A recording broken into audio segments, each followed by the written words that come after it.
السلام علیکم ورحمۃ اللہ وبرکاتہ۔ الحمدللہ رب العالمین والصلاة والسلام علی رسولہ الکریم وعلی آلہ واصحابہ اجمعین، اما بعد فاعوذ باللہ من الشیطان الرجیم، بسم اللہ الرحمن الرحیم۔ احل لکم لیلۃ الصیام الرفث الی نسائکم ہن لباس لکم وانتم لباس لہن، علم اللہ انکم کنتم تختانون انفسکم فتاب علیکم وعفا عنکم فالآن باشروہن وابتغوا ما کتب اللہ لکم وَكُلُوا وَاشْرَبُوا حَتَّى يَتَبَيَّنَ لَكُمُ الْخَيْطُ الْأَبْيَضُ مِنَ الْخَيْطِ الْأَسْوَدِ مِنَ الْفَجْرِ ثُمَّ أَتِمُّوا الصِّيَامَ إِلَى اللَّيْلِ وَلَا تُبَاشِرُوهُنَّ وَأَنْتُمْ عَاكِفُونَ فِي الْمَسَاجِدِ تِلْكَ حُدُودُ اللَّهِ فَلَا تَقْرَبُوهَا كَذَلِكَ يُبَيِّنُ اللَّهُ آيَاتِهِ لِلنَّاسِ لَعَلَّهُمْ يَتَّقُونَ رَبِّ اشْرَحْ لِي صَدْرِي وَيَسِّرْ لِي أَمْرِي وَاحْلُلْ عُقْدَةً مِّن لِّسَانِي يَفْقَهُوا قَوْلِي۔ میں سب سے پہلے اللہ سبحانہ وتعالیٰ کا شکر بجا لاتا ہوں، بے پایا درود و سلامتی ہو محمد مصطفیٰ صلی اللہ علیہ وسلم پر۔ محترم ناظرین کرام، ڈوز اینڈ ڈونٹس رمضان مبارک میں روزے سے متعلق کیا چیزیں کرنی ہیں اور کیا چیزیں نہیں کرنی ہیں، تو آئیے میں آپ کے سامنے کچھ ایسے اصول بتا دیتا ہوں جس سے آپ کو ایک اندازہ ہو جائے گا کہ روزہ کس پر فرض ہے اور کس پر فرض نہیں ہے، اور روزہ کب ٹوٹ جاتا ہے اور کب نہیں ٹوٹتا ہے۔ یہ دو ٹاپکس پر انشاءاللہ اگر آپ اچھے کانسنٹریشن کے ساتھ سمجھ جائیں گے تو بہت سارے آپ کو مسائل جب بھی پیش آئیں گے تو آپ کو پریشانی نہیں ہوگی، کیونکہ آپ کے پاس انفارمیشن رہے گی۔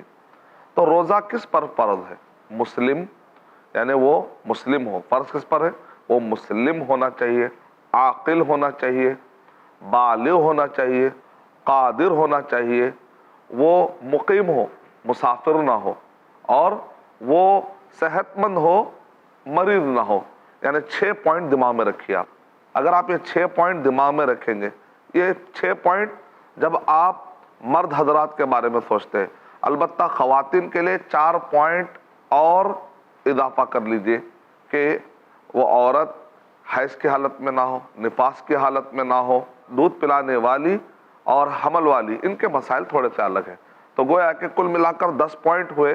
4 پوائنٹ خواتین کے لیے اور زیادہ الگ سے ہے جو ان کے لیے خاص ہے۔ جنرلی مردوں کے لیے 6 پوائنٹ میں نے آپ کو بتا دی، یعنی کہ وہ مسلم ہو، عاقل ہو اور بالغ ہو، قادر ہو، مقیم ہو، مسافر نہ ہو، اور وہ صحت مند ہو، مریض نہ ہو۔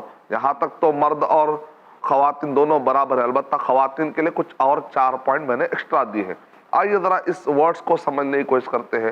پہلا میں نے ورڈ استعمال کیا کہ روزہ کس پر فرض ہے۔ وہ پہلا پوائنٹ یہ ہے کہ وہ مسلم ہو۔ تو کیا غیر مسلم پر روزہ فرض ہے کہ نہیں ہے؟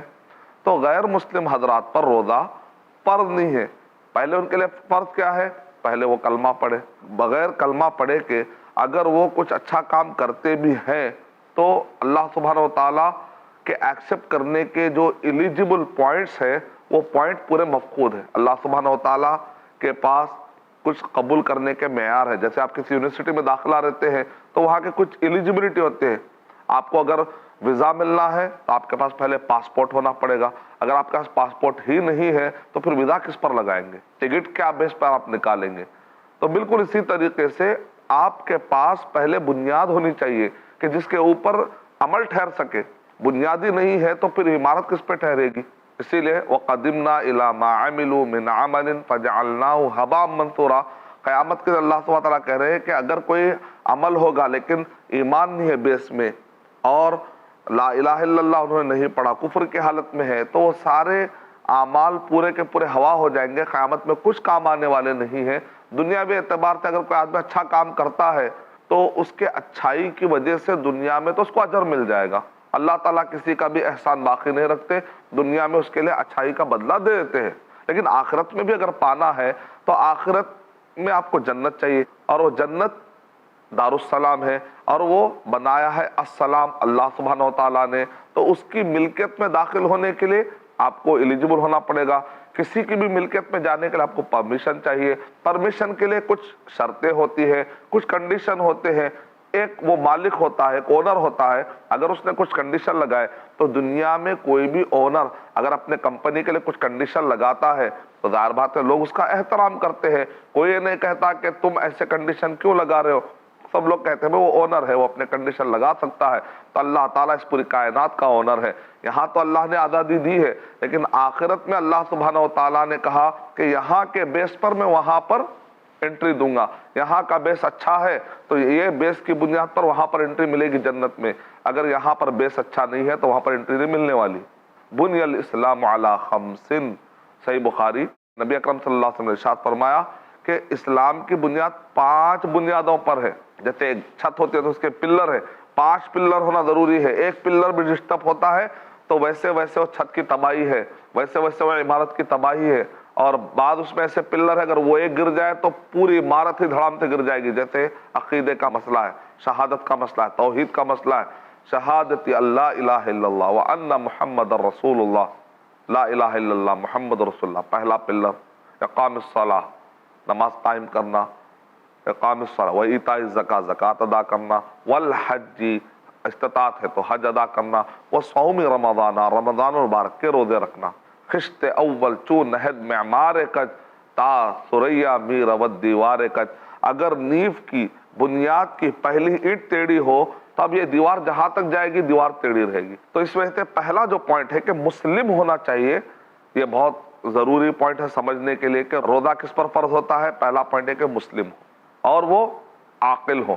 یعنی کہ عاقل کا مطلب یہ ہے کہ آدمی اگر پاگل ہو جائے، جیسے ہی پاگل ہو جاتا ہے تو ظاہر بات ہے پاگل کے اوپر روزہ فرض نہیں ہوتا ہے.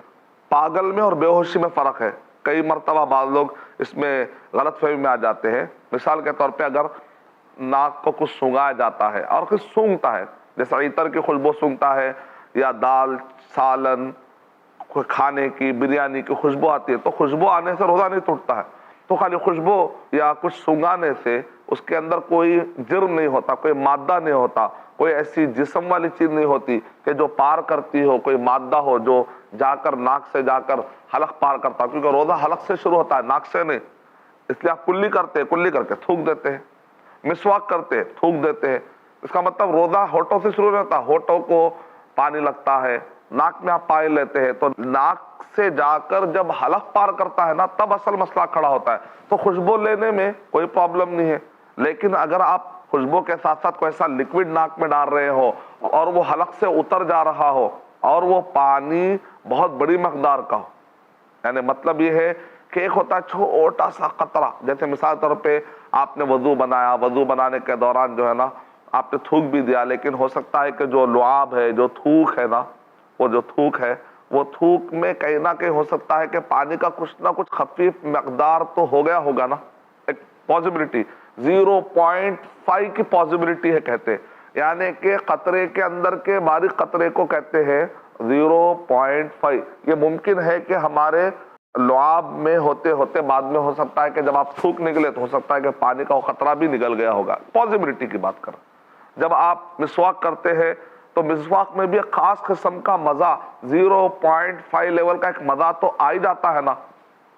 سوال اٹھا اسی لیے صحیح امام بخاری رحمۃ اللہ علیہ نے کہا مضمضہ کرنے میں کوئی گناہ کی بات نہیں. یعنی کہ نبی صلی اللہ علیہ وسلم کے زمانے سے ہی منہ میں پانی لے کر آپ جو کلی کرتے ہیں نا وہ سب معاف کر دیں. یعنی شریعت میں پہلے سے ہی معاف ہے یہ سب چیزیں.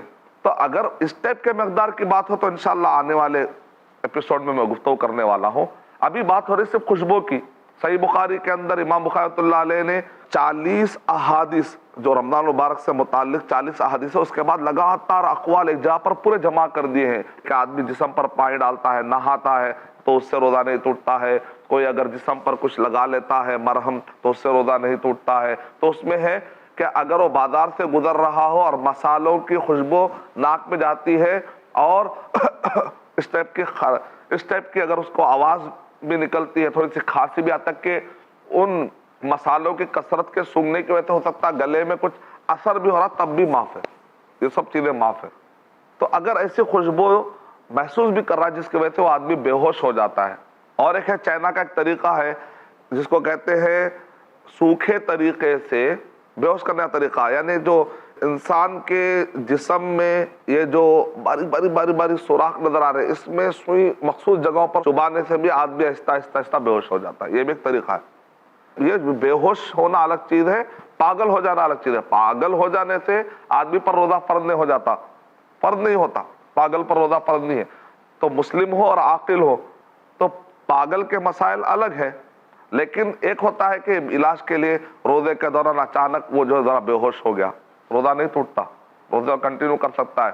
یا اچانک ایسی کوئی ایمرجنسی آئی کہ جس کی وجہ سے اس کو بے ہوش کرنا پڑا اور کچھ اس کو انجیکشن دینا پڑا، علاج والا انجیکشن، طاقت والا انجیکشن، علاج والا انجیکشن دینا پڑا، یا کچھ ایسا کچھ اس کے جسم پر مرہم لگانا پڑا، یا درد بہت ہو رہا تھا اور وہ اچانک بے ہوش ہو گیا.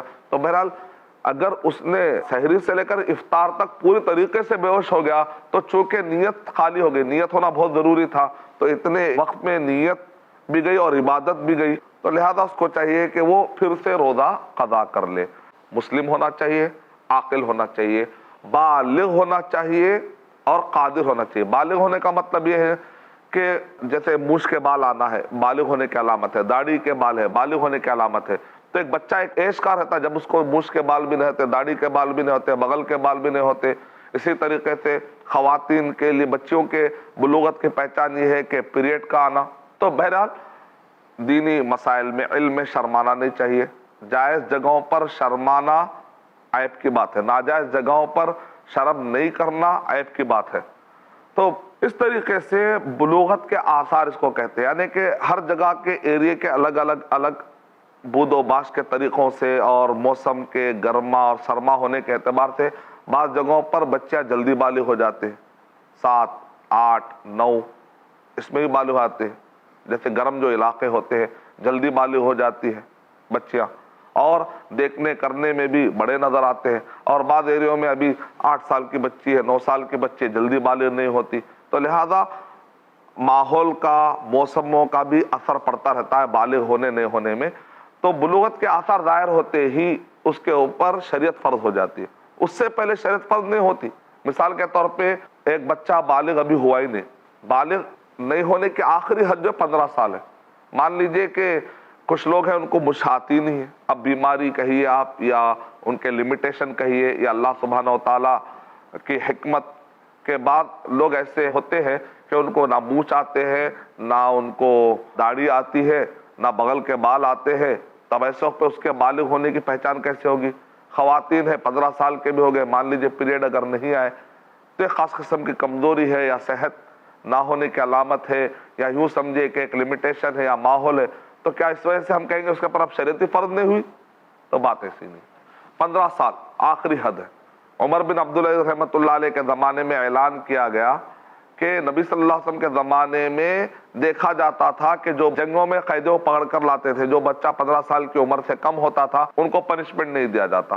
تو اس سے بھی ڈرائیو کیا. عمر بن عبدالعزیز رحمۃ اللہ علیہ کے زمانے میں اعلان ہوا کہ آخری حد 15 سال ہے. ابن کثیر تفسیر ابن کثیر میں ابن کثیر رحمۃ اللہ علیہ نے یہ سارے جمع کر دیے کہ بلوغت کے کیا آثار ہوتے ہیں. سورہ نساء سورہ نمبر 4 کے آیت نمبر 10 سے 19 کے درمیان کہ بچوں کو پیسہ کب دیا جائے، کب نہیں دیا جائے، رشد کس کو کہتے ہیں، بلوغت کس کو کہتے ہیں، یہ سارے مسائل ابن کثیر رحمۃ اللہ علیہ نے تفسیر ابن کثیر میں جمع کر دیے ہیں. تفصیل کے لیے آپ وہاں پر پڑھ سکتے ہیں. تو آخری حد 15 سال ہے. کم سے کم عائشہ رضی اللہ تعالی عنہا کے نکاح پر کئی لوگ اعتراض کرتے ہیں، حالانکہ عرب کا ماحول میں وہاں پر جلدی بالغ ہو جانا ایک کامن فینومینا تھا. عبداللہ بن عمر بن عاص رضی اللہ تعالیٰ کہتے ہیں کہ میرے اور میرے ابا میں 11 سال کا فرق ہے. یعنی کہ بالغ ہونے کی اور کیا دلیل چاہیے کہ عبداللہ بن عمر بن عاص رضی اللہ تعالیٰ جب 1 سال کے تھے تو ان کے ابا کی عمر 11 سال کی تھی. یعنی مطلب ہے کہ میرے اور ابا کے درمیان 11 سال کا فرق ہے. یعنی 10 سال میں انہوں نے شادی کی، 1 سال کے بعد ان کو بچہ بھی پیدا ہو گیا. اس کا مطلب اکلا کے بالغ جلدی ہوتے تھے. جب مرد کا یہ حال ہے تو اس زمانے میں عورت کتنا جلدی بالغ ہوئی ہوں گی، کتنا جلدی بالغ ہوئی ہوں گی، اس سے آپ اندازہ لگا سکتے. عائشہ رضی اللہ تعالی عنہ جب جو عمر میں وہ بالغ ہوئے تھے ان کی شادی ہوئی تو اس میں کوئی ظلم کی بات نہیں ہے. لیکن لوگ کہتے ہیں عورت پر ظلم ہوا، عائشہ رضی اللہ تعالی عنہ پر ظلم ہوا، نبی صلی اللہ علیہ وسلم نے ظلم کیا، نعوذ باللہ. اس کو کہتے ہیں مدعی سس گواہ چس. مدعی دعویٰ کرنے والے نے دعویٰ ہی نہیں کیا.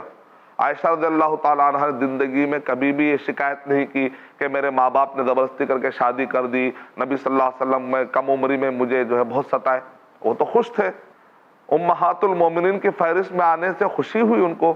ان کے ماں باپ نے گرو محسوس کیا، فخر محسوس کیا کہ ہماری بچی نبی صلی اللہ علیہ وسلم کے خانواد نبوت کے خدمت کا ایک حصہ بن رہی ہے، خدمت کر رہی ہے. تو نبی اکرم صلی اللہ علیہ وسلم کے ساتھ رہنا، صحبت میں رہنا کتنی بڑی فضیلت ہے. ان کو تو کبھی شکایت نہیں تھی. اس کو کہتے ہیں مدعی سست. مدعی سست ہے، دعویٰ کرنے والا سست بیٹھا ہوا ہے، لیکن گواہی دینے والا بڑھ چڑھ کے کہہ رہا تم دعویٰ کرو میں گواہی دوں گا. اس کو کہتے ہیں مدعی سست گواہ چست. لوگ ان کے دہائی دے رہے ہیں، ان کا ڈیفنس کرنے کی کوشش کر رہے ہیں، عائشہ رضی اللہ تعالیٰ عنہ کو مظلوم ثابت کرنے کی کوشش کر رہے ہیں، جبکہ عائشہ رضی اللہ تعالیٰ عنہ خوش ہے. تو بہرحال بالغ کس کو کہتے ہیں؟ تو لوگ یہ سمجھتے ہیں بالغ کا مطلب ہے کہ بڑی عمر، جیسے 18 سال 20 سال، اس کو بالغ کہتے ہیں. اسلامی اصول الگ ہے تھوڑے، اور اسلامی اصول بالکل فطرت کے مطابق ہے. لوگوں نے جو بنایا وہ وضعی قانون ہے، مین میڈ لا ہے. اسلام میں جو ہے اللہ نے جو بھیجا ہے، تو اللہ کو معلوم ہے کہ بندہ کیا ہے، بندے کی نشونما کیا ہے، کہ یہ سب نشونما یہ سب لانے والے اللہ سبحانہ تعالیٰ ہے. تو مسلم ہونا چاہیے. کس پر روزے فرض ہے؟ مسلم پر. وہ عقل والا ہونا چاہیے، مجنون اور پاگل نہیں ہونا چاہیے. وہ بالغ ہونا چاہیے. یعنی مطلب یہ ہے کہ جو یہ کہا جاتا، بعض بچے بالغ ہوتے ہیں 13 سال 14 سال 15 سال. اب جو حدیث شریف میں آیا کہ جب بچے تمہارے 7 سال کے ہو جائے تو ان کو نماز پڑھنے کا حکم دو، اور بچہ اگر 10 سال کا ہو جائے اگر نماز نہیں پڑھے تو اس کو مارو کہا گیا. تو یہ جو مار ہے پنشمنٹ والی مار نہیں ہے، کیونکہ بچے پہ ابھی شریعت لاگو نہیں ہوئی. اگر مان لیجیے بچہ 10 سال میں بالغ اگر نہیں ہوا، یعنی کہ منی خارج ہونا، داڑھی مشک کے بال، داڑھی کے بال، بغل کے بال، اگر بچے کو آئی نہیں، بلوغت کے آثار ظاہر نہیں ہوا، بچہ بالغ ہی نہیں ہوا، تو اس سے پہلے جو مارنے کی بات ہو رہی ہے تربیت والی مار ہے، تاکہ اس کو عادت پڑے. کیونکہ شریعت تو لاگو ہوتی ہے بالغ ہونے کے بعد. اس سے پہلے کہ جو مار ہے وہ تربیت والی مار ہے، پنشمنٹ والی مار نہیں ہے. پنشمنٹ والی مار اگر کوئی مارے گا تو شیخ البانی رحمۃ اللہ علیہ اور شیخ بن باز رحمۃ اللہ علیہ نے کہا منع فرمایا، کہا ہے بچے پر ظلم ہے. پنشمنٹ والی مار کیسی ہوتی ہے کہ چہرے پہ مار دے رہے ہیں آپ، لکڑی سے مار دے رہے ہیں، ایسا گھوسا مار رہے ہیں کہ جس کہتے ہیں بچے کی پھسلیاں الگ ہو جا رہے ہیں اور بچے کو اسلام کے متعلق نفرت پیدا ہو جا رہی ہے. ایسے کام نہیں کر سکتے. پیار محبت سے. اور تربیت والی مار میں کیسا ہوتا ہے کہ اس میں بھی ایک لاڈ پیار ہوتا ہے، اس میں بھی ایک خاص قسم کا بچہ دل پہ لیتا ہے، ارے میرے ماں باپ ہمیشہ چاہنے والے اچانک میرے ساتھ کیوں بہیو کر رہے ہیں، وہ اندازہ لگاتا ہے. اگر آپ زیادہ ماریں گے تو مار کا اثر بھی ختم ہو جائے گا. اس لیے شریعت کے مزاج کو سمجھنے کی کوشش کرنا چاہیے. تو اس لیے بالغ ہونے سے پہلے شریعت لاگو نہیں ہوتی. تو اسی طرح جیسا نماز میں نہیں ہوتی، کسی چیز میں نہیں ہوتی، روزہ بھی لاگو نہیں ہوتا، تو فرض کا ہوا. تو فرض کس پر ہوتا ہے؟ مسلم ہونا چاہیے، عاقل ہونا چاہیے، بالغ ہونا چاہیے، قادر. قادر کا مطلب یہ ہے کہ اگر کسی دشمن نے زبردستی کر کے آپ کے منہ میں کوئی چیز ڈال دی اور آپ کو زبردستی کر کے روزہ توڑوایا جاتا ہے، اللہ حفاظت کرے. اللہ تعالی ہم کو ایسے سارے ظلم سے بچائے. اور وہ مقیم ہو، مسافر نہ ہو، اور صحت مند ہو، مریض نہ ہو. اب جو مقیم ہوئے تو ظاہر بات ہے اس کو تو روزہ رکھنا ہے، لیکن اگر کوئی سفر پہ آ جائے، وَمَنْ كَانَ مَرِيضًا أَوْ عَلَى سَفَرٍ فَعِدَّةٌ مِنْ أَيَّامٍ أُخَرَ.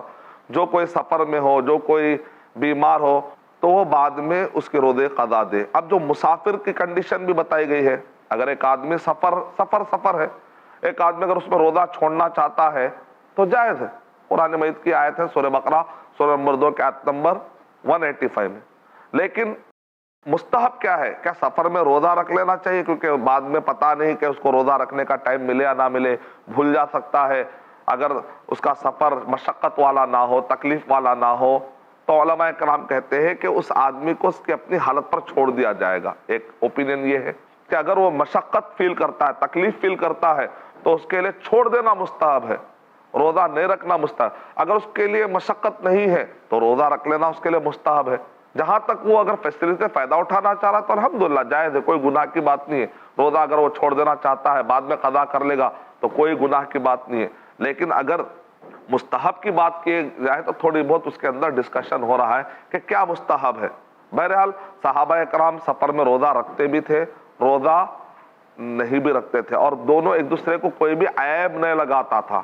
6واں پوائنٹ جو ہے وہ مریض نہ ہو، یعنی صحت مند ہو. مرض میں بھی 2 طرح کے ہوتے ہیں. ایک ہوتا وہ مریض چھوٹے موٹے جیسے کھانسی بخار، اس کے تو روزہ نہیں چھوڑنا چاہیے. لیکن واقعی وہ مریض ہے جس کی وجہ سے کمزوری کا ڈر ہے، اور اس میں بھی دو قسمیں ہوتی ہے کہ ایک ایسی بیماری جس کے اچھا ہونے کا چانس ہے، ایک ایسی بیماری جس کے اچھا ہونے کا چانس نہیں ہے.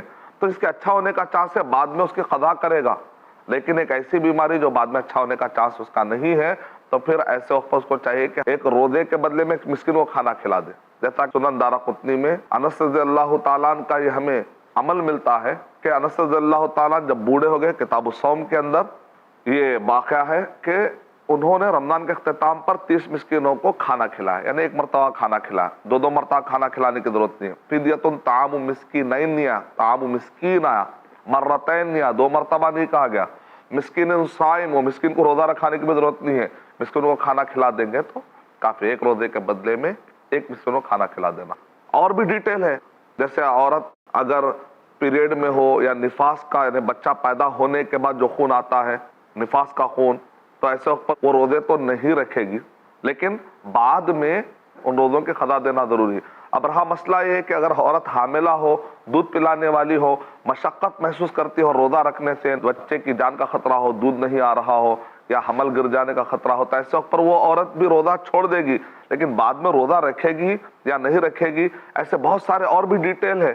یعنی آپ کے سامنے میں نے 10 پوائنٹ بتائے کن پر روزہ فرض ہے اور کن پر روزہ فرض نہیں ہے، کہ وہ مسلم ہو، عاقل ہو، عقل مند ہو، عقل والا ہو، یعنی پاگل نہ ہو، اور وہ بالغ ہو، نابالغ نہ ہو، اور وہ قادر ہو، یعنی کہ اگر کہیں خوف زبردستی کر کے اس کو کھلا دیا جائے تو معاف ہے، لیکن اگر کوئی زبردستی نہیں کر رہا ہے اس کو افطار کرنے میں تو خواہ کہ وہ اپنی طرف سے نہ توڑے، قادر ہے، قدرت والا ہے تو روزہ رکھے، اور وہ صحت مند ہو، بیمار نہ ہو، اور وہ مقیم ہو، سفر پہ نہ ہو. 6 پوائنٹ عورت کے لیے ہے کہ وہ حائض اور نفاس سے خالی ہو، اور اسی طرح حمل اور لیکٹیشن پیریڈ، دودھ پلانے کی جو مدت ہوتی ہے، مرضیاں، تو اس کے کیا مسائل ہیں.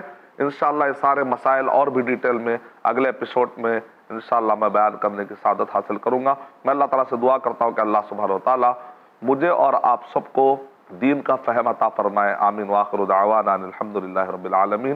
السلام علیکم ورحمۃ اللہ وبرکاتہ.